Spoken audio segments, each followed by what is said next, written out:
Om Purnamadaha Purnamidam Purnat Purnamudachyate Purnasya Purnamadaya Purnamevavashishyate Om Shanti Shanti Shanti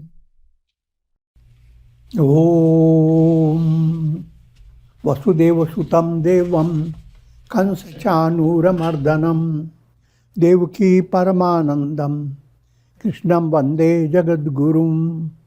Om. Adorations to Lord Krishna, the preceptor of the universe, destroyer of the forces of darkness, and bestower of immortality. Srimad Bhagavad Gita in Gunatraya Vibhaga Yoga, that's Gita Chapter 14. And presently, we are entering into a very great topic, Trigunatita, who has transcended the three gunas. How does he look like? What are his characteristics? There are in three places in the Gita, this entire wisdom is poured into Sthita Pragya Lakshanas, characteristics of one who is enlightened. In chapter 2, it is called Sthita Pragya Lakshana. In chapter 12, Bhakti Yoga, who is dear to God. And in chapter 14, Trigunatita. What are the characteristics of one who has transcended the three gunas? Three gunas are Sattva, Rajas, Tamas. These gunas operate in and through your mind. And your essential nature is beyond mind.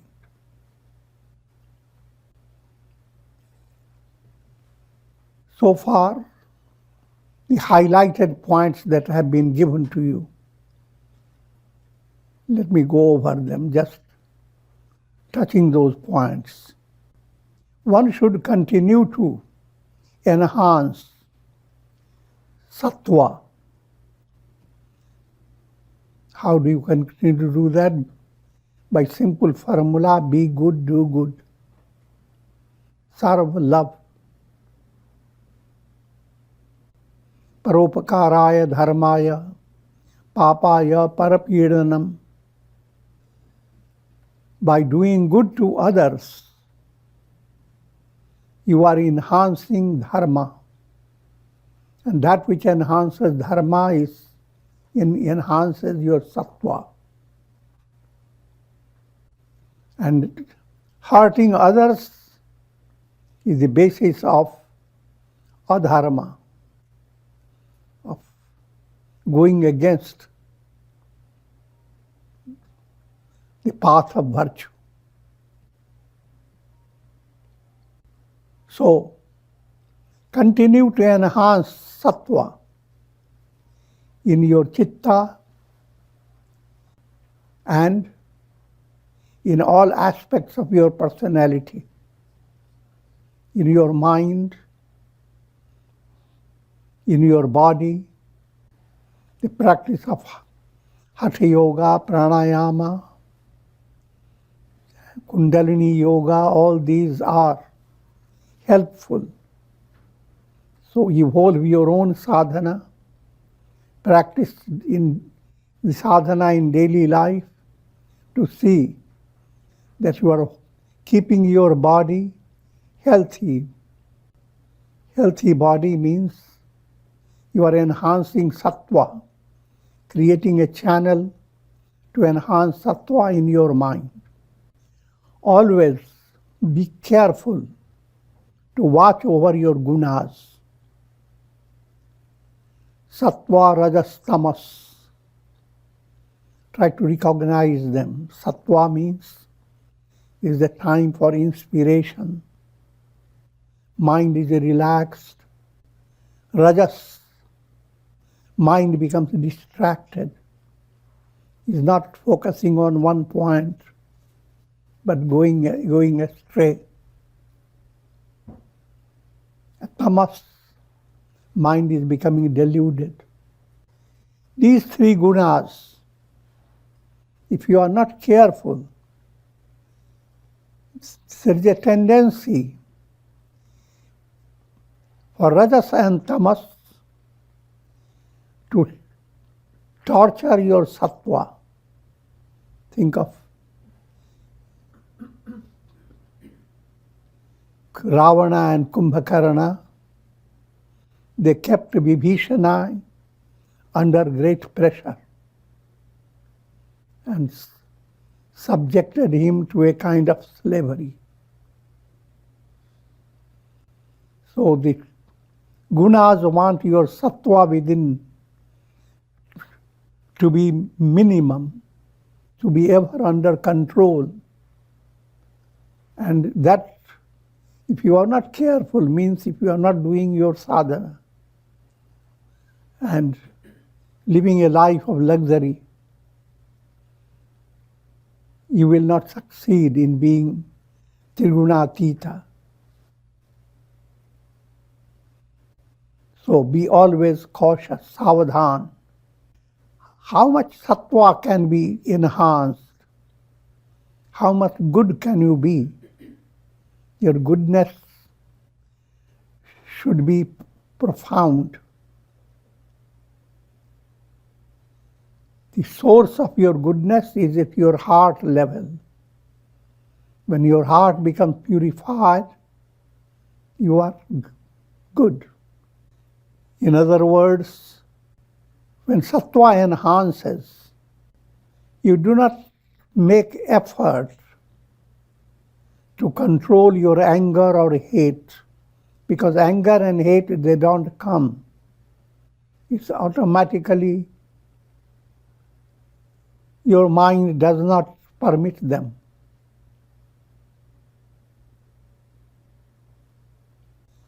So much so, your senses don't need to be controlled. A pure mind flows through the senses freely. Your eyes see what is good. Your ears hear what is good, and so forth. It becomes spontaneous.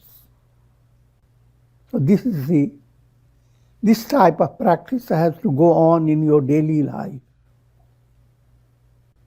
Practice sattva to such an extent that you do not have to restrain your senses with great effort. Senses are withdrawn automatically, just like the turtles withdraw their limbs. Next point. This project of enhancing sattva should not stop even for a single day. It should continue day by day. Just like you don't stop your eating food even for a single day. Don't stop your drinking milk, water when you are thirsty. In the same way, sattva must be enhanced day by day without developing the idea, oh, I have enough sattva. And there is always karma. You are being led by karmic process. And you have always certain project before you. But create your purushartha, self-effort, to turn whatever you are doing in a sattvic way. And if you have to plan a project, let the project be a sattvic project. not rajasic and tamasic. And while doing sattvic karmas, your goal is not action and the fruit of action. Your goal is what happens to your mental process, how much purity you gain in your thought, word, and deed. The movement is progressive, and be ever intent to see that mind does not entertain degraded thoughts. The purpose behind all this is to have the revelation that you are Atma, the Self. You are essentially Brahman, beyond the three gunas. So if three gunas are handled well, automatically go beyond the three gunas. Sattva, Rajas, Tamas. These three gunas continue to operate in bhava pratyaya. Remember pratyaya, bhava and bhava pratyaya. These are favorite topics. Bhava pratyaya means while vrittis are being projected on the screen of your consciousness, changes occur. See, in a cinema show, there are two types of changes. In the contents of the story, changes take place, and you look forward to a sattvic story. That change is change in bhava pratyaya. But the ultimate goal is the projection movement completely moves away, and to recognize that no matter what type of projection you are involved in, reality behind the projection is Aham Brahmasmi. I am Brahman, the Absolute. And that aspect is called pratyaya bhav. You are dropping away the whole process of projection. So these are the highlights that have been touched by the Gita right in this chapter, 14th chapter. And now, verse number 21. Arjuna uvacha kairlingais trin gunatetan atito bhavati prabho kimachara katam chaitan trin gunanati vartate. Arjuna asked, O Lord, what are the characteristics of one who has transcended the three gunas? How does he conduct himself? How does he rise above the three gunas? And in this question, you are being presented with the goal of life. If we have attained the goal of life, what are the characteristics? And as I explained, the Gita brings this highlight in three areas. In chapter 2, Sthita Prajna Lakshanas. In chapter 2, Lakshanas, characteristics of who is a devotee of God. And chapter 14, the characteristics of one who has gone beyond the three gunas. Lord Krishna replies, also at this stage you must know that changes occur in your deeper level, in your mind, in your understanding. And in your external world, there is a special effect of your internal feeling. somehow your activities become inspiring. Your activities are always sarve bhavantu sukhina, promoting happiness and well-being for others. And therefore, externally, you will appear to have different types of mind. You see a person suffering and you sympathize with that suffering. You may as well shed a tear or two to harmonize with the person. The near and dear one is grieving. You also show a little grief, but that's very brief. Deeper level, you are completely detached.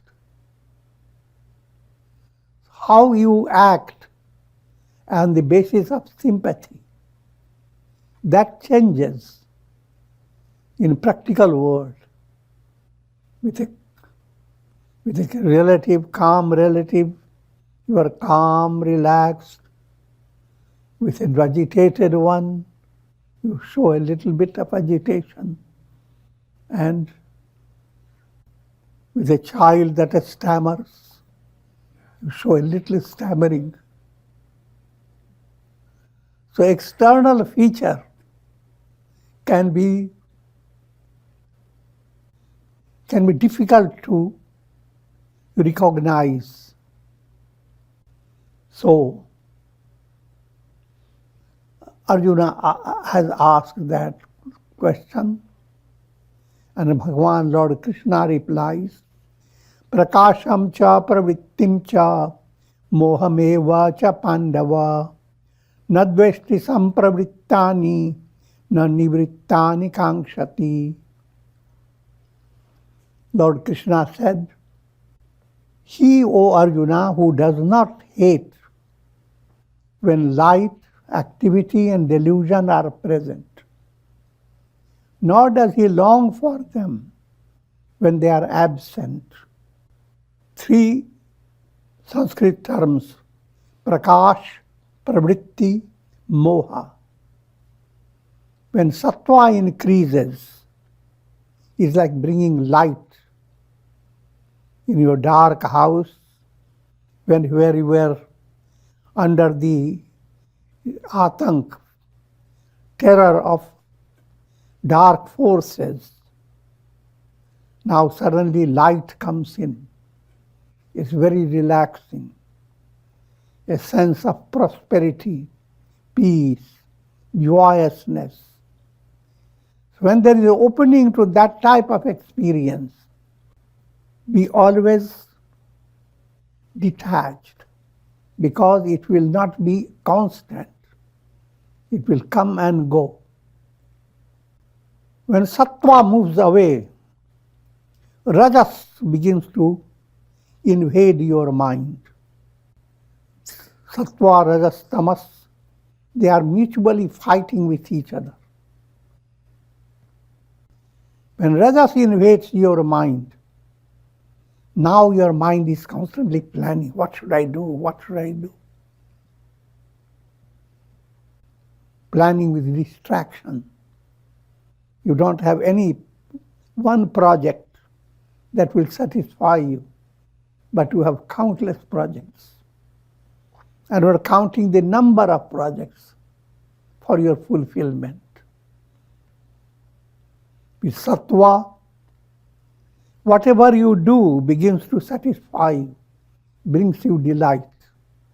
No matter how ordinary thing you are doing, it becomes aradhana of God, worship of God.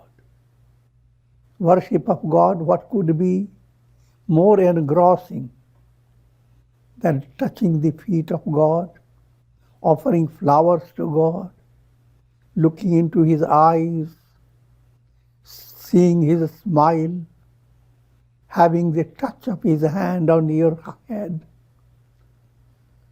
So, with sattva, all that becomes possible. With rajas, no. You are looking for where to go, how to go, and so many distracted thoughts in your mind enter. That's called pravritti. The first term is called prakash, luminosity. Next one is lot of distracted activity, pravritti. And the third, tamas, enters. You don't even know what to do because you don't even have your control over your identity. You have just gone into a drunken house. And you are drunk. Now you don't even know where you are. You sit down by a drainage and think you have come to your house. That's called moha, delusional experience. But all these three stages of mind, they will come in different degrees. As sattva is enhanced, sattva will be more and more. Rajas and tamas will come lesser and lesser. However, all the three will come. But if you are Triguna Atita, you will not be shaken from the deeper level. A tree can be shaken at the branch, at the external parts. But the shaking of the tree should enhance, strengthen the root of the tree. So that type of shaking is allowed by sages. The three gunas continue to roll on, led by your karma, led by the need of your spiritual evolution. But internally, you are progressing, irrespective of how the gunas operate. So a kind of detached state of watching over the gunas and intentionally promoting more and more sattva. To such an extent that sattva becomes so abundant that you have no need for effortlessly. Then that state is called Sattvapatti. If you have attained that, you are Trigunatita. You can't go back into the clutches of the three gunas. You are getting out and out until you are completely in a state of videha mukti, disembodied salvation. Udasina vasino gunairyo na vichalyate guna vartanta ityeva yovatishtati nengate. 23rd verse. Seated like one indifferent, he is not disturbed by the gunas. He knows that the gunas alone operate, and thus, being established in the self, he is unmoved. Udasinavat asino. Udasinavat means like one who is indifferent, completely detached. Thus asino means seated. He is seated in a state that is detached from the three gunas, sattva, rajas, tamas. Internally, he has nothing to gain or to lose, led by the three gunas, Sattva comes, lots of happiness, prosperity shines before the eyes. A sage is not deluded. It's not going to be there forever. It will pass away. Rajas comes, things go a little astray, struggle, challenges come in your life. Even that will pass away and have their purpose. Tamas comes and you are rendered helpless. Sickness, disease, inertia, even the need for sleep.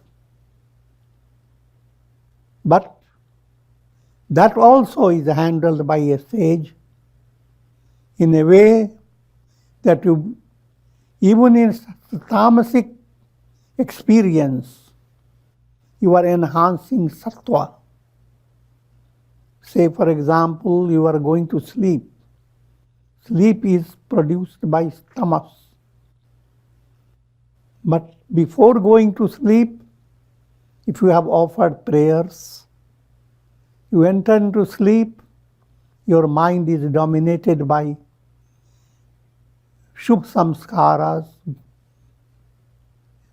You are drawing good dreams, inspiring dreams. So you have handled your tamas in a profound way. The more detached you are of the gunas, the more you utilize the gunas for promoting your path of liberation. So all the gunas become an aid, a dynamic aid in your spiritual progress. Otherwise, the gunas become your enemy. All the gunas. Sattva becomes your worst enemy.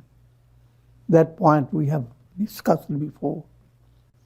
Sam dukkha sukha swastha, sam loshtashma kanchana, tulya priya priyo, dhira, tulya nindatma sanstuti.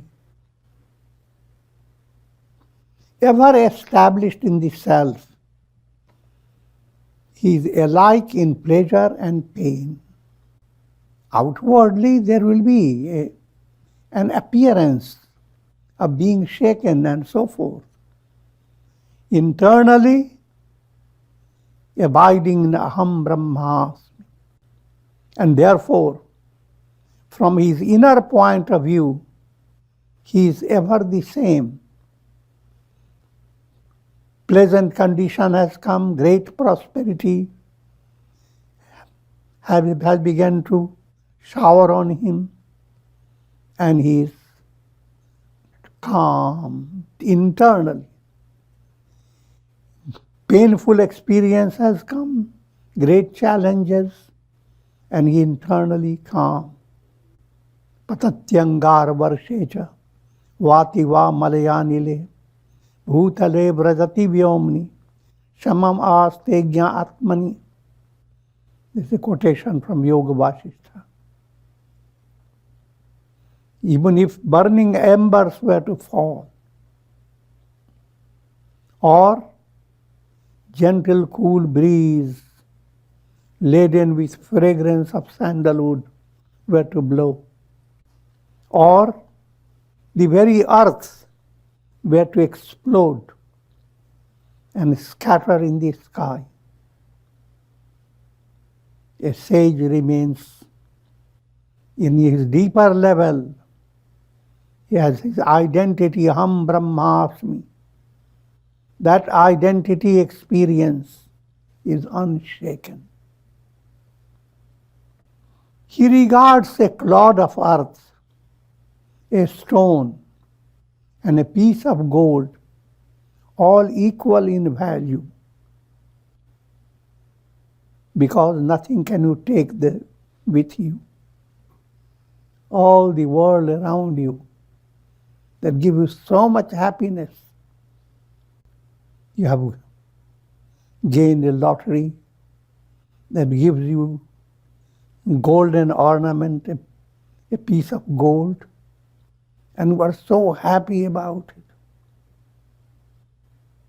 And you want more and more. You bring more golden ornaments, the golden articles, and you go on storing them in your storehouse. And you see such a big difference between a stone and all that. But ultimately, what are you getting out of it? All the gold around you is a burden on your head. How to protect, how to advertise how much you have, and so forth. So it is only creating more stress. Stones, on the other hand, play their great part. Stones placed in the right way allows your road to be safe. Stones go to form so many structures, etc.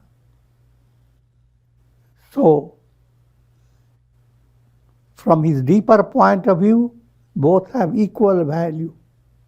Stone, piece of gold, all have equal value. He is firm in wisdom and keeps his mind balanced in conditions that are agreeable and disagreeable, treating praise and censure alike. If people praise you, it is encouraging. It's good to be praised.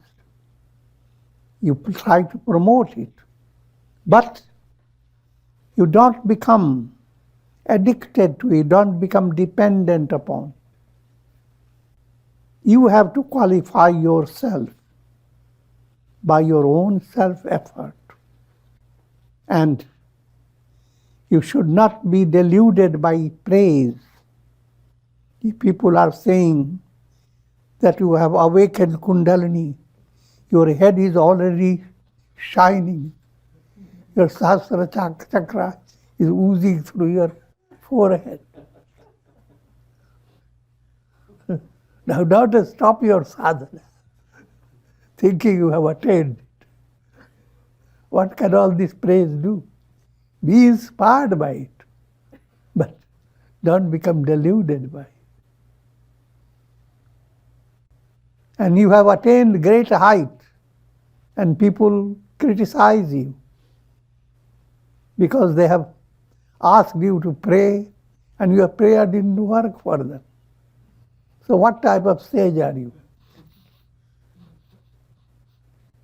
So, if you are insulted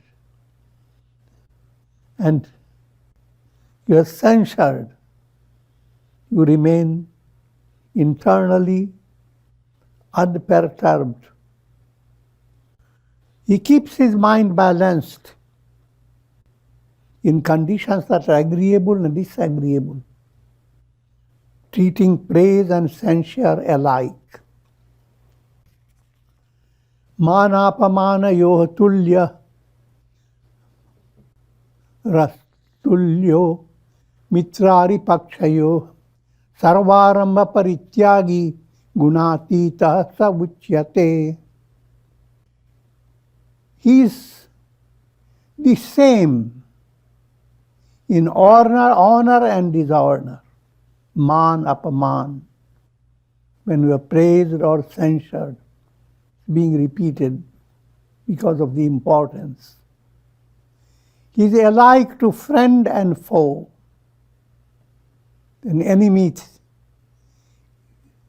has an inimical attitude, but a sage looks at him as a patient and has goodwill. This point we have clarified many times. Nindak niyare rakhiye, angan kuti chhawaye. If anyone is criticizing you, this highly allegorical statement,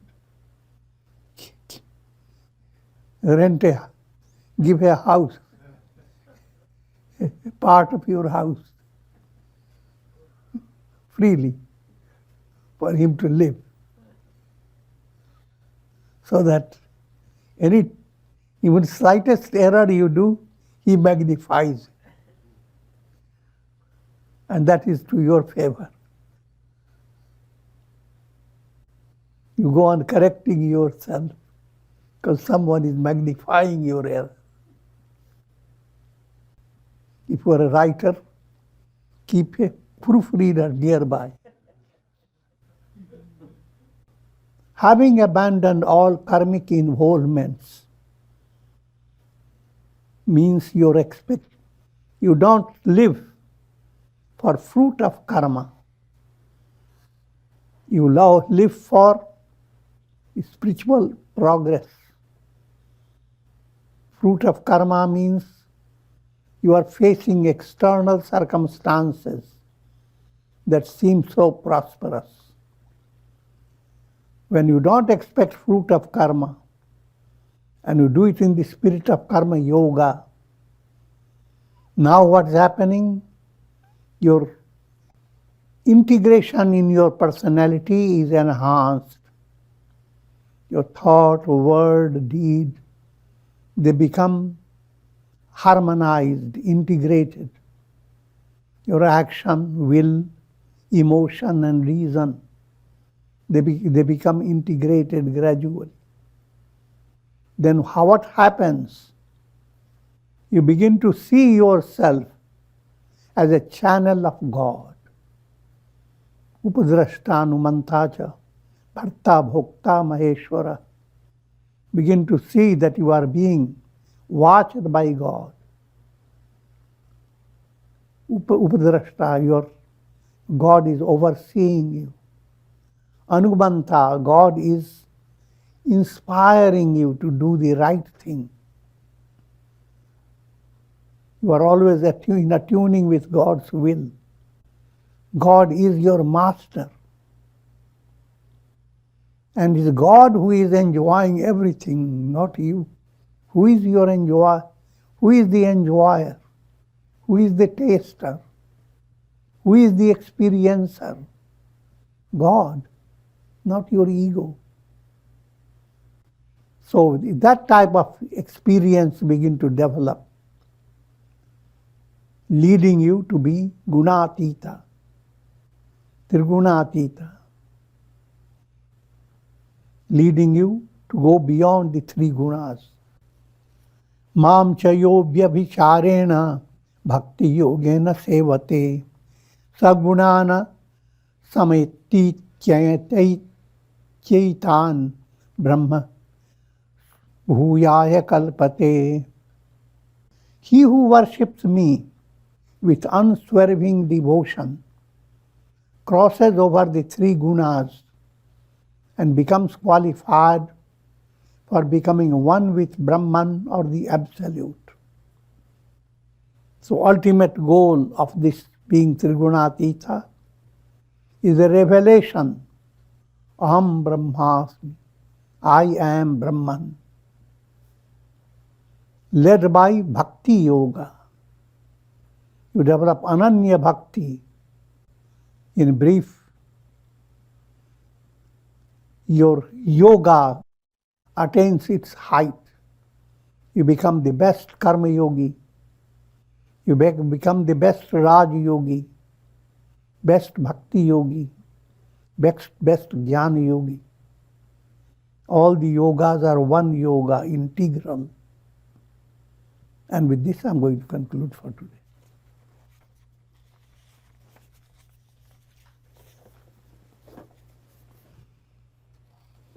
Om.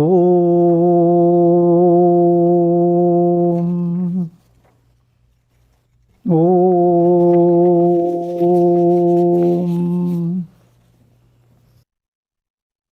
Ram, Ram, Ram, Ram, Ram. Om Namah Shivaya. Om Namah Shivaya. Om Namah Shivaya. Om. Om Shri Krishnaya Namah.